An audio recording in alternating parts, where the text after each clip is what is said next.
accountability, Hector? I mean, how important is accountability, and what does that really mean to you?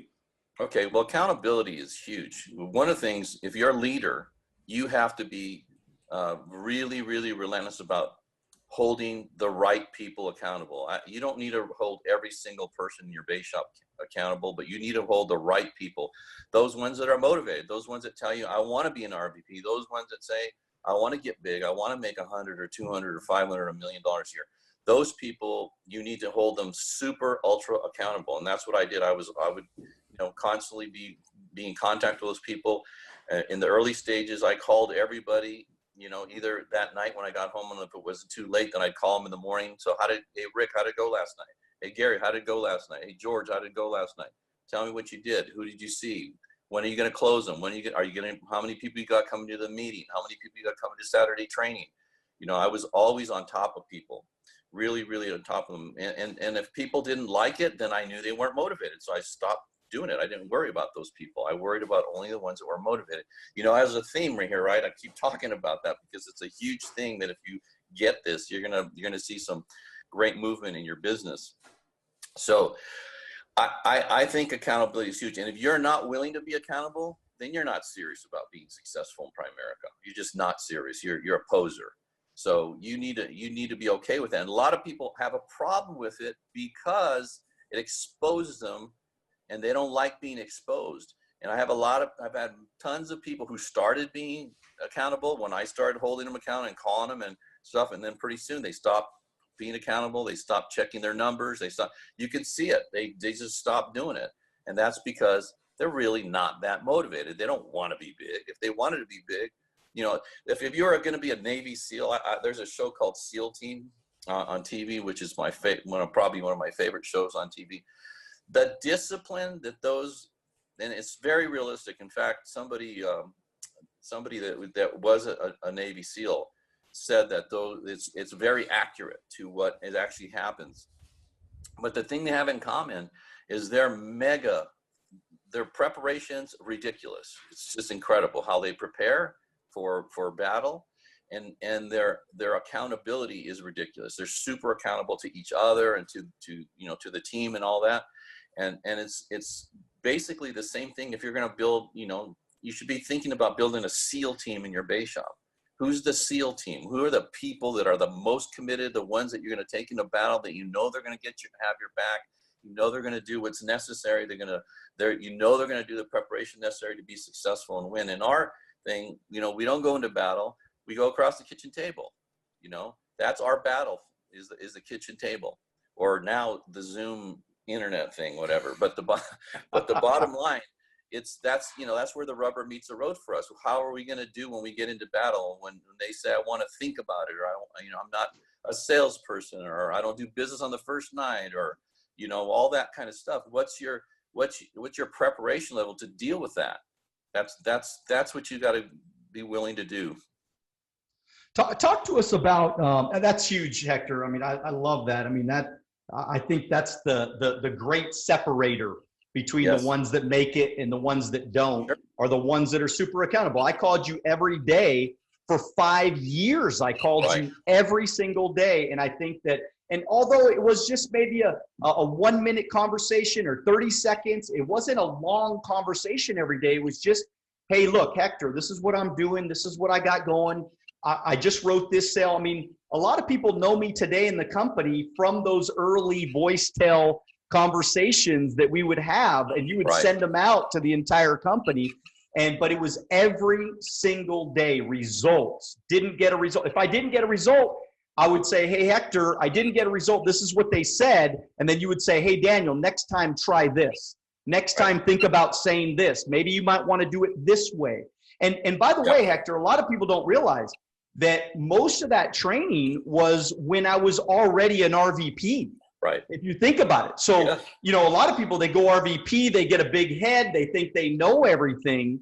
And I stayed very humble as an RVP. And I said, hey, look, this is the most important time that I should be accountable and coachable, because I got the biggest contract now. Right. Why would I not do everything I'm supposed to do, especially as an RVP, right? And that's a good point you make, because that's how I trained most everybody, is like that. The guy goes, well, how did it go last night, Daniel? Well, it was a good appointment, but I didn't close. And I said, okay, walk me through it. Why not? What did they say? And then what I would do is I'd role play with you or whoever, and say, this is how I would handle it next time. And then I'd show you how to do it. Then I'd say, okay, you do it. And that's how I did it. So I'd get people, I would make sure they learned how to do it properly. I mean, that's one thing I think that helped me tremendously, is that I checked people's skill level. You know, I wanted to see, how do they prospect? How do they set appointments? How do they present? How do they recruit somebody? Because you can have people that are actually getting some results, are doing okay, but they're really not as good as you think they are. You need to check them to make sure that they're doing everything the way that you do it. You know, because the question I would always ask, say, Daniel, if your motivated people were as good as you are at the KT, what would your business look like?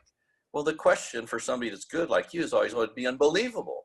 And then my next question is, well, why aren't you spending every available moment preparing your people to be as good as you are? I mean, that's what I did. That's what I focused on doing, is training people. I'm huge on training and small on motivation. I believe when you're prepared, people get confident. When people get confident, they become attractive. The more confident a person is, the more attractive they're going to be. People are attracted to self-confidence.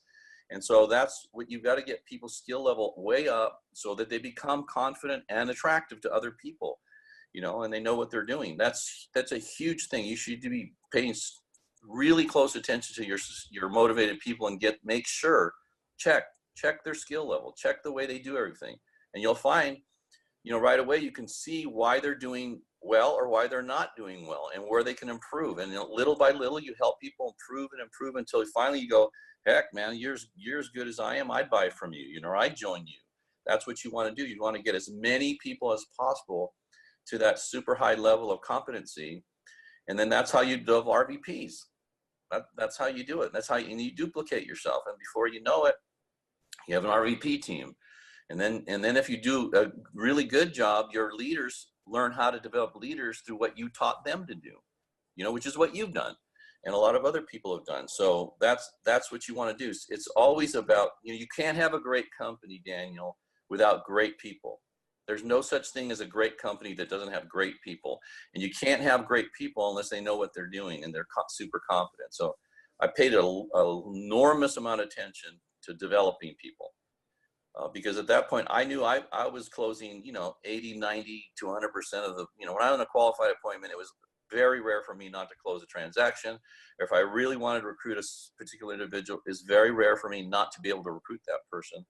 And so I knew if I could get people anywhere close to my level of, competency, then my business would be huge. And it got big because of that.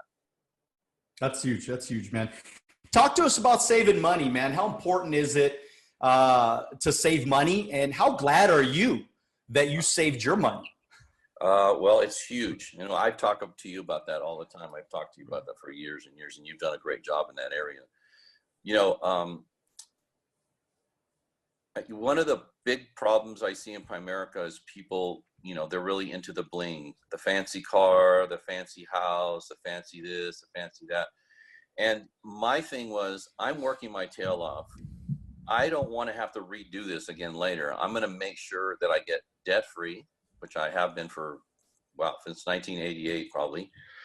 And I want to be completely financial independent. In other words, I want to have enough money saved that if everything goes to heck in a handbasket, like right now, I have a lot of money saved. I have a lot of income that comes in outside of Primerica. And I also have a business that puts off a lot of cash. So when I didn't buy my first really nice house, and back then it was a $600,000 house. It wasn't like it was a multi-million-dollar house. I had saved $1 million already by that point, before I even thought about it, buying a new car or buying anything like that. And I was very, very frugal. And I've always been nervous about having debt. I don't like debt. I don't have any debt right now at all. I haven't had debt for many, many years. I have a couple, 3 properties, but I paid cash for all of them. I don't have any mortgage debt. I don't have any car debt. I don't have any kind of debt. I just have my overhead in my business, a couple of employees and stuff. It's very low. My overhead on my business right now is about 10% of my gross income, which I have. And so that means that my business runs at a 90% gross profit. That's unheard of. Nobody has a business like that where we have that kind of profit margin. And that's the kind of business you can have here. But the first thing you should all have an F&A done. You should have a plan to get debt free. That's number one. Debt is the enemy of being financially independent.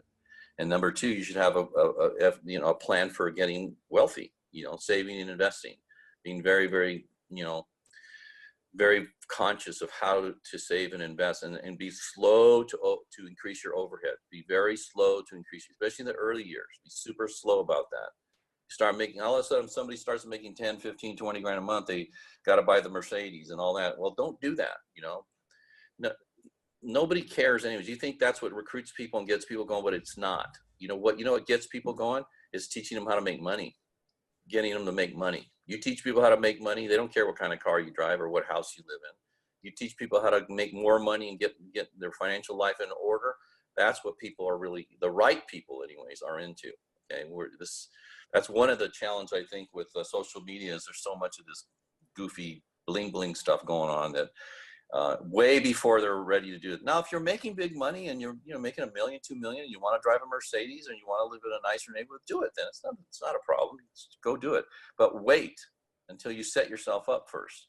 You know how the airplanes, they say if we lose cabin pressure, that thing drops down, that you're supposed to put that mask on yourself first before you help anybody else, before you help your child or whatever. Well, same thing here. Get yourself debt-free and financial first before you start helping everybody and doing all this other stuff. Make sure you take care of yours and your own first. That's what I did. Thank you for watching our short clips on Alonzo Academy. If you'd like to watch the next short clip, click here. If you'd like to watch the entire podcast, click here.